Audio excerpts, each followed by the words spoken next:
Welcome to this week's session of the Bible, a Lenten series. This week we'll be looking at the Old Testament and exploring what it is and how where it came from, and looking at some of the stories that we find there. In our session last week, we discovered that the Bible is like a library of 66 books split into two sections, the Old Testament and the New Testament. The Old Testament is made up of 39 books, which was originally written on scrolls. These scrolls were important to the Jews and have been passed down and preserved. They are treated with great respect and reverence. The scrolls told the story of God's chosen people, the Jews, and takes them through the history of hardships and how God intervened and helped them. It also lays down the rules and guides for their worship and gave instructions for building and adoring the temple in Jerusalem. These same scrolls can still be found in Jewish synagogues today, unchanged from how they were originally written. The 39 books of the Old Testament are split into different sections. The first 5 books of the Old Testament, Genesis, Exodus, Leviticus, Numbers, and Deuteronomy, make up what the Jews call the Torah or Pentateuch. Sometimes they get called the books of Moses.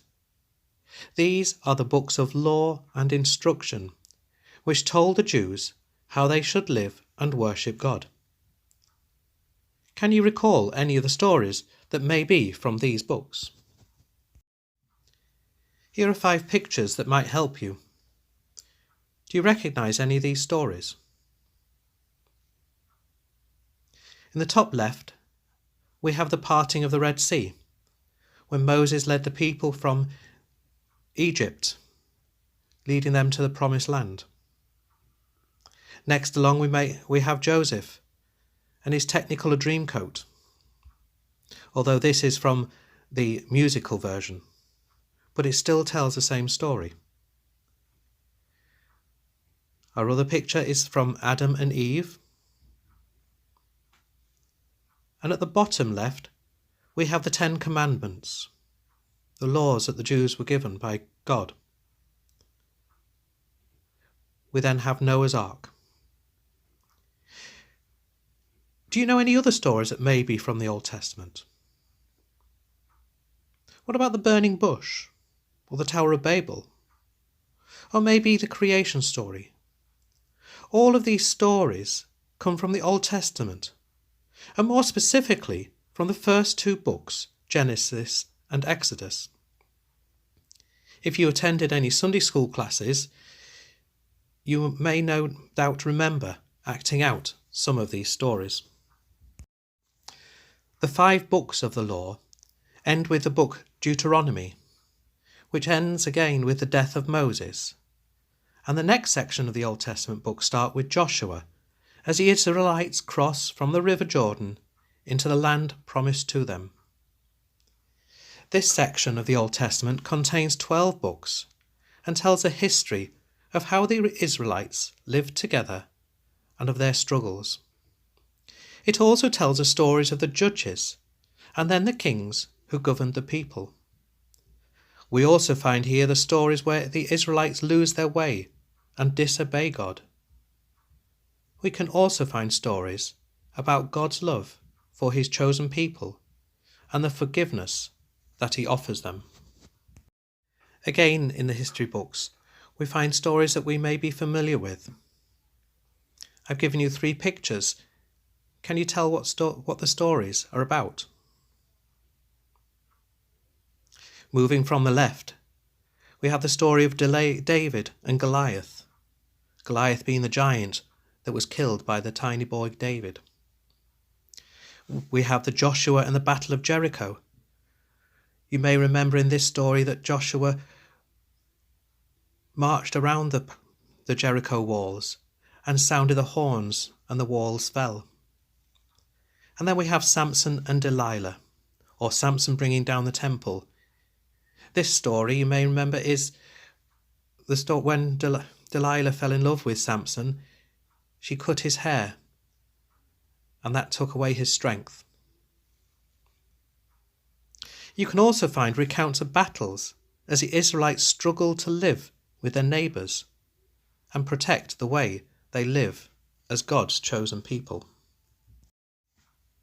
Okay, we'll just have a little bit of a diversion before we continue. Look at these sayings. At the wit's end, the skin of my teeth, a fly in the ointment, there is nothing new under the sun. Eat, drink, and be merry. Nothing but skin and bones. Pride comes before a fall. The root of the matter. Weighed in the balance. Have you used any of them? Or maybe you've heard them being used. Well, they all come from the Bible. In fact, they come from Poets' Corner. What I have called Poets' Corner is made up of 5 books that can all be grouped together as poetry or wisdom. Without realising it, we may have all quoted from one of these books. All of the phrases mentioned before come from these books. If you look through Proverbs, you may recognise some much older sayings that are not as popular anymore. Within Psalms, we see prayers that have been used in the worship of the Temple of Jerusalem, or used to help the Jews talk to God and remember what he has done for them. Some of them can also seem like a moan at God, but still offer some praise and thanksgiving. And of course, we have poor Job, who was tried and tested, who got angry with God and ranted at him, but still remained faithful to him at the end and was rewarded.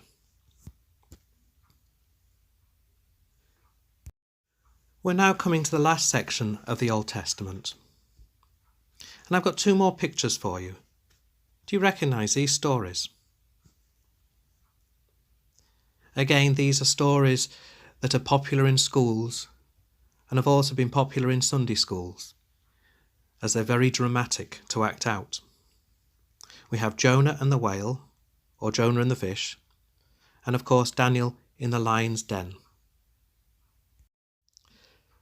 This final section of the Old Testament is grouped together under the heading of the prophets. A prophet was understood as someone who was chosen by God to share his word with those around them. In addition, they interpreted the events that they saw through God's eyes to try and help people to understand them better. The Old Testament may relate to how God interacted with the Jews, but for us as Christians, it also holds great importance and gives us an insight into how we too may approach God. We can also find many references to the promise of Jesus, the new Messiah, especially within the book of prophets. For example, at Christmas, we remember Jesus who came to us as Emmanuel, God with us. This comes from Isaiah, from the book of prophets. Therefore the Lord himself will give you a sign. The virgin will conceive and give birth to a son, and will call him Emmanuel. As Christians, we believe that the promises given in the prophets was fulfilled in Jesus. And this leads us into next week when we look at the New Testament. In this week's session, we have explored a little deeper what the Old Testament is and begun to recognise some of the books as well as where they fit within the Old Testament. We have also had opportunity to recognise some of the stories that we are familiar with from the Old Testament. However, what we have done is only scratch the surface of what the Old Testament is about. Over this coming week, I will share some resources that will help, if you are interested, to discover and learn more about the Old Testament. I will also share some of the stories that we have mentioned in this week's session. But remember, feel free to post any questions, and I will do my best to answer them. Thank you for listening, and I look forward to seeing you all again next week.